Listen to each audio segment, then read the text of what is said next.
diabetes ko loina na hingliba sing tha magi manungda control to bangamle urea creatinine wangbasu tha magi manungda hanthaba ngamle khong hamba nungai tebasu numit manga nigi manungda fahan bangamle pile saibadi nungsang nabasu chama da chama fahan bangamle cholesterol wangba numit kunida normal oi bangamle bp wangbasu tha amagi manungda normal oi bangamle fatty liver oi basu tha amagi manungda fagat han bangamle pumnamak natural oi ba hidak makhalna laing jabani hakchang da sokadaba side effect amata laite makata na hidak chabagi mathau su tararoi hena kupa parol gi damak ngasimak langsin birau diabetes hospital soibam leikai ayangpali road opposite Karkinos Jennings Hospital Porompat Imphal East near Punjab National Bank.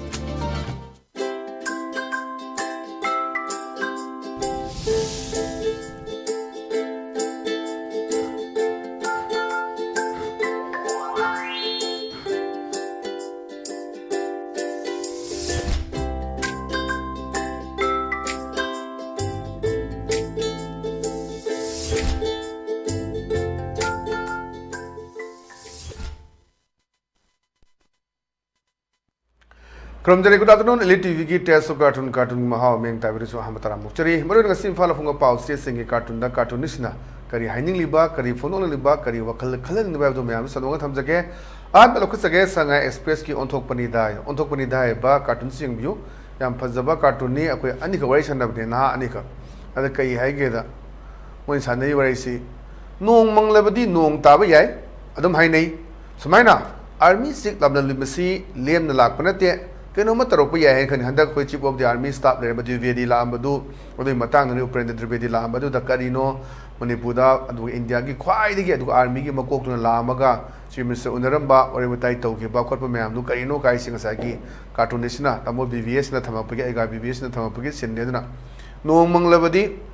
nong ta ba yahe dum haine samaina army chief la si lem na lak pa nate keno matarok pa yahe ne na ada mamana bu khume khang re torisi geopolitics pu thengnagadra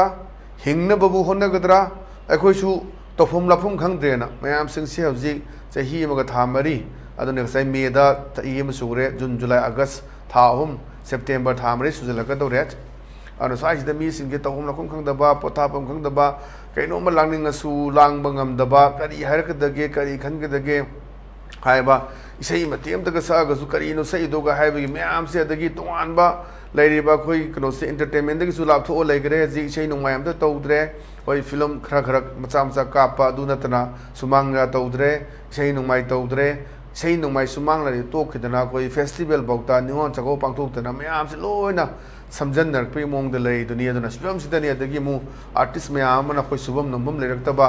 power ba artist kya khoi social media de yengbiu auto thoroge hingba yel loiraga hingba nganu loiraga hingba adagi se guitar bandhan thamba dum mayam gi pau sina khoi se dum yamna nungai taw hai tare chungai sumang lagin pi sabidi to hom reactor na khoi reel semaga mayam na khari yeng biraga monetize torga paisa phrak phangadra na masi mathang adagi blog semna rakpa adami mayam tawum khang na adagi pak taba mayam chauselakpa mathong mel nai daba wangang sangang se khoi chum nang na buk da kada inu hai kan de hekta koi reel semaga puthorak pa wai wata phajata ba yengda nungai taw mayam se ji taw ne mayam se cheduna hingna bu honna ba da sida mayam se mu bang toraga char ga mu puthorak pa cha ba gi thung thak pa gi torok to mayam am so ji taw da upai lerek ta ba subam mam lek tam ni na ana cha du cha ba paisa ju phang ba na mayam mu bang mathang tong na pu su yauri adai se da reel semine na mong model da da mayam su yauri yeng bada phajadaba wai wata da yamna kogi haitare miyam mangda haidok pa ya ba ya ta bhai miyam leibani masi yengak tabi da dum tawnaba miyam se leiduna manipur gi situation ji kadom da leirigi kaina hainaba miyam si yore adani dikhana ri jadak aga bbs thamai je siwa warmi la amdo kerem tok to mali sini hne aduni da geopolitics bu yo da udara thengna gadra hingna bu honna gadra akhoi chi tahum la khong khang drena yamna phajaba sipon ni duna ngasi ju mangare nangai oil pump da phau tha didu akhoi singkhai thungkhai tawba adagi thau je halaga paisa piram na chakhi ba do mayam su yawi na ngran minister na phongdok budo ngasi gi pau se sing su yawi duni ngana manipur gi film se kadom da leiri ge se man ta da film da leiri film duni ji uli siam phajaba cartoon ne thamjage mathang da leiri sna khoi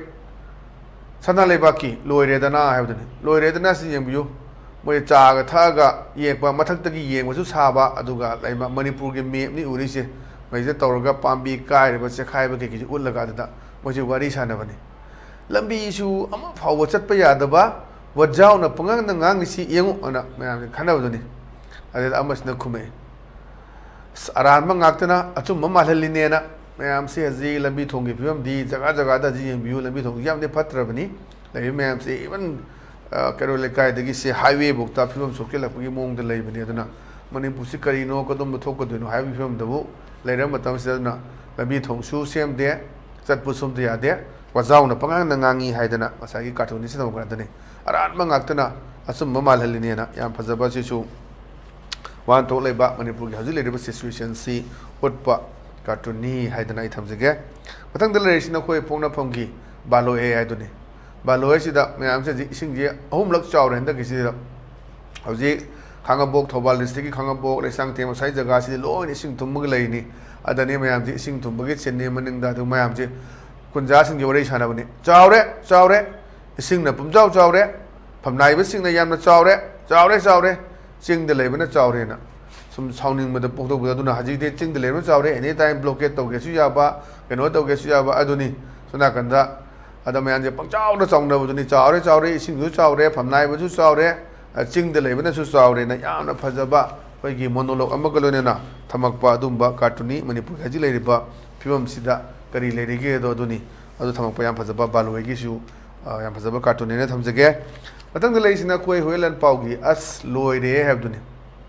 Ada awabi awabi ngakta ni hajiti mayam thengdani mayam ji mayam cartoonist thamai na luhong bagi sin matang ni ala wabi thenga bai sin ni su thamai ji luhong basi sel changdana ba kaina oina katla sena masagi tanna baduni masen ma bai si ada masen na pas na haire bai kaina kat pa phau ngamlaktrabani ne na hajiti paisa gi mathu mayam ji subom no hum leite kai da su duno mayama karbar khara tawgadaba loina tawre more karbar tawjarama mayama loina that kare Panda Sakada Chatre, Campo Pida Chalaga Karba, Toromba, Chura Champura Chalaka, Toromba, Moreda, Loina, correlated Ebony, Adu Poragas, the Tara, you and Baduna, Loina money, both sides and easy, I'm so easy. Adu Lance, Lepani, Magambu, Yorobani, Sunakandagi Saitasu, Haido putting the Narang Han, but up to Hoi Tado, Kambusinji, Cookie, Supremacy, the Lay and Han, TV, Kanoda, Piki, social digital media, Amada Tobuda, but the Hazi, Todana Mayumda, no make up Selamea. May kaga may thadu ome kaina tongna tongdari mayam sini aduna so ai sidani ngang masu ya da bagi kum tauba ngang rosu achumba fe ngang rosu ji achumba ngangba achumba na joy oi kai ji ya da achumba na si bagi mong ne ji leise adani haije layak taba mayam ne helaka nei bai sen gan de masi angang si kaina oi kalani bai kaina kat ba phau ngam laktrabani nei bai na haise ana sai jam lu salak pa jikti Long Hong Dong the Pisaki set case Maru and the Long Hong Dong Bagi Torokanda, I told me I'm Haji Low in a Long Hong Dong Musulan Matamna Handagiba, a photographer or a videographer or Jaraga in Jerema Mayamsu, Subamum, Lectum Awab or a pa, Suma Mayam Silek Putunaduna, Sai the Manipur situation say, come in the lady Gasi Utpa, Yampazavasisu, Cartonamani, Haidana, 8 times again. But on the relation of Koi, it's still express key, Naide have done it. Naire sida koi Mantri Mandol Mansel, Wangang the Bagi Sinne, Ada Amasina Hire, Akoi Mantri Mandol, MLA Masan Actani, Varation Asia, Minidi, Patanangangare, Sar Akoi Pok Mapan Topangam Drehe, and Amagi, Mascata was in the highway, Areda, Masagi Mantri or Duniman Hagade. Akoi the Nete, CM Pau Kai Draga, Akuna Kai Jarune, Haditi, Sainaba, at Haidonate and Mayam, Low in a Magni, Hero the Gijero, I was say, Qui behind a Haitian Mayam, Haina was Edum. I don't know how to live situations than the direct hit up a lema shoe, a quite an atia, CM Power by Kai Draga, a Kunakari, Kai, CM Majudadum, but bear CM Majukuram, CM to Oyai, moving but the Benina, I don't have the Manba, a Haina Shavuna. Defamation case or Colocomam, you all record kind of cartoonist to Mamma Unagi with that migration of Dadum, Pondokio from Lavani, Adane, mean the deep person and the Rebusa, a quay home upon Topotan Zile, Namdre and Hibernadeta. Era, I quite an ate. CM Power Kai, the Rekonakari Kai Jaruni and Hibagi, Pen to Ogalebagi, so was later Zalakana, more imagination actani, has a labor situation say, says you Pazaba, Hoki, Cartoonina Tamzage, but on the relation of Koi, Naron to Donkey, how do Lerang do? हवा दो लेरंग दोसी हजिकदी खरबुदी चानाबुदी वाले अदुबु थाइनेगी नि ममांगसु याउग्रमनि अदुबु हाइरक high तारे मदु स पुलिसना मागी मखा थाबसना मागी मकोक थुंबा पुलिस ऑफिसर दा फोन तौबगी सिन सेट सर ड्रग मपुदगी मोइदा केजी अमा सारे ओवर हैदा कोई ममांग दा लेग्रे कोई ड्रग थंबजे मोइदा ओलंबगी वाथोक लेगियो म्याम लेग्रे वाथोक आइबु तोक्सी कोइगी कोर्टदी सेमीकोलन अमा पुस्तो अमा हेक जेथाबदा चार्ज थांगबदा मदुक एडवांटेज लो याउदुनी लोक चाउबा लुपा करोड़ क्यागी ड्रग फागिबदु अगी नते ड्राइवर की ड्राइवर तो मरान सी मणिपुर से नंगमने अखोना मधुदा कई ब्लेम तब खोप लेब यापोते कोर्नर पीब रायनी अखोना मधुदा अखोई तब याब नाते तबू एज ए लेमेन मैम करी खलगे यांग्रब पैसादू ड्राइवर पुथोग करबार तौ गमगद्रा अचौ वहांसी यादब लोगी मेंगदी मी हालौबा हातेन मर येतोनी प्रूफ फंद्रबा एविडेंस फंद्रतादी मादम सेट फ्री मादम फ्री चतुनी अदुना लुइसे लॉसे अदुनानी लॉगे तौकांदा ममित के फजना पुंझलगा थंबिदो अदुना सैदा अखोगी शेर फला पायरगा ओलिदुनी अने याम फजबनी सर ड्रग मपुदगी मोइदा केजीएम फारे ओवरना ड्रग तो मोइदा ओनगिबगी वारिनी यामना बसिसु फजबा वान थोक लेबा अदुमबा अखोगी कार्टून थमजगे मथंग लेसिना कोई मणिपुर न्यूज की दशानी है अदुनी दशानी सिदा खै मंत्री एमएलए की अखोगी नुपीसिना अमु बोट मयागी माइ कुथी येंबा लापगी सिनने अदेदा ngसागी पांजी सिना हाबने बोटिकानी पट्टिकार अमा तोहौसी नुपी कोइ धनबाना हजिक से अखोई लोई हैनरबानी खंगनरबा गाक्तनी सिदा लाक्तसी पर्सनल लाइफ नि दा कोइना मदुदा को थिंजन बैसु मथौ तादे तबुतबु लेरियो मैम सिंसी अनि लोनबगी हैनबिसि लोई लेनरेना हाइदोंग अदवानी कना लोली कमाइन तौरिगे सिदी लोई खंगनर वफम गाक्तनी हाइरबा कना कना करम मिनिस्टर करम एमएलए करी तौरी सि मैमना खंगनर वफम ने पर्सनल मैटर दुदी अखोइना सिदा कोई मीडिया दा पुसलपै मथौ तादे अदुने स्वाइदनी मसागी मंत्री एमएलए सिंगना बोट नक्सलपगी मुयिंग लाकान सिदा बोट कानी पट्टिकार अमा तौहौसी नुपी कोई धनबाना याम फजबा कोई हाइनब लेदनी थाईलैंड चले अदु तरे युम सारे अदु तोरे मैम गांगनब गाक्तनी अखोइना प्रूफ एविडेंस लेट्रगदी अखोइना मदु हाइ यापोते मैम हाइनबदगी हेयर से गाक्तनी अदुगी फिल्म दुनी सिने याम फजबा कोइगी कार्टून ने थमजगे मथंग लेसिना कोई पीपल्स क्रॉनिकल गिनी पीपल्स क्रॉनिकल की टू स्टेट टिकल ना मोय खन्नरगा वरै सानबनी अदे मोय मैम सिना कई हाइगरा this new government do introduces many system events etc हजी लेरिबा अनोबा गवर्नमेंट ना तोन तोन बा सिस्टम अदु इवेंट मैम इंट्रोड्यूस तौरे कई हाइगदना करम बा कइनो करे that never happened in the past ममांग दा थोकिद्रबा करिनो सिस्टम अदु कइनो इवेंट हाइगदी demands and violation are all fresh one ना demand थाजन बगी इरांग थोपगी मसे मैम जो मांग दा थोकिदबा गाक्तनी हजी डिमांड लेटर जी एकदम थाजन नबी गाक्तनी तौरी मैम जो अदुनबु पेट्रोल पंप मैम थोंग थिंबगी पेट्रोल लेते है डीजल थाबा पेट्रोल पंप लोनबा दगी खरा एंटरप्रेन्योर मैम रसी थादोमगा गुवाहाटी लोई चेनगिबा मैम लेरे पुबा थांग ngमक्तबा वरसु मरम मोइदनी मी लिसिंग हुमफुमद्रा मैम लेरिबा चंगाइबा मैम सु कदाइदगी थाई सोमना कनसु थाक्तबा यारोय पिजेदबा यारोय मतेंग खरबदी पांगु हारेंगनी नुतिगी पांसलादी दी ग्रुप सिना क्यानो लेरेसी अमगी ग्रुप सु अमगी ग्रुप मैम दगु हुनबददी सोम द बिजनेस तैजु मागी फैमिली थाक्ते यारोय मागी बिजनेस टू प्रॉफिट लाकना सेम प्रॉफिट लाइस लोइना लौथोकिदादी कमाइन द बिजनेस तौनी अदुनी मणिपुर सिचुएशन जम लुबा अदुगी सिचुएशन पुरागनी अनि अनोबा गवर्नमेंट सिना याना फजबा सिस्टम इवेंट मैम इंट्रोड्यूस तौरे that never happened in the past but mamang amda thokidaba kari no haragana demands and violations are all fresh one demand ga hanasuna khana senaba to ise masina anoba ngaktani hena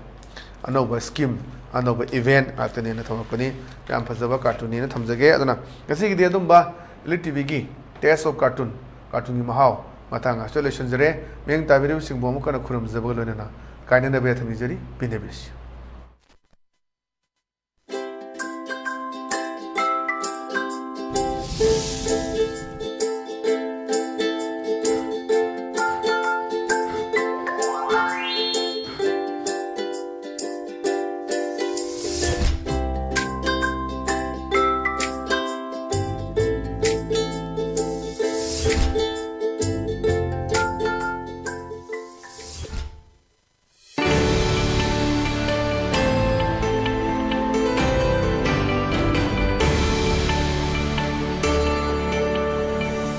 Diabetes ko loina hingliba seng tha amagi manungda control toba ngamle. Urea creatinine wangbasu tha amagi manungda hanthaba ngamle. Khong hamba nungaitabasu numit manganigi manungda fahanba ngamle. Piles saibadi nungsang nabasu chama fahanba ngamle. Cholesterol wangba numit kunida normal oiba ngamle. BP wangbasu tha amagi manungda normal oiba ngamle. Fatty liver oibasu tha amagi manungda fagathanba ngamle. Pumnamak natural oiba hidak makhalna laying jabani. Hakchang da sokadaba side effect amata laite. Makhata na hidak chabagi mathausu tararoi. Hena kupa parol gidamak ngasimak langsin birau Diabetes Hospital Soibam Laikai Ayangpali Road opposite Karkinos Jennings Hospital Porompat Imphal East near Punjab National Bank.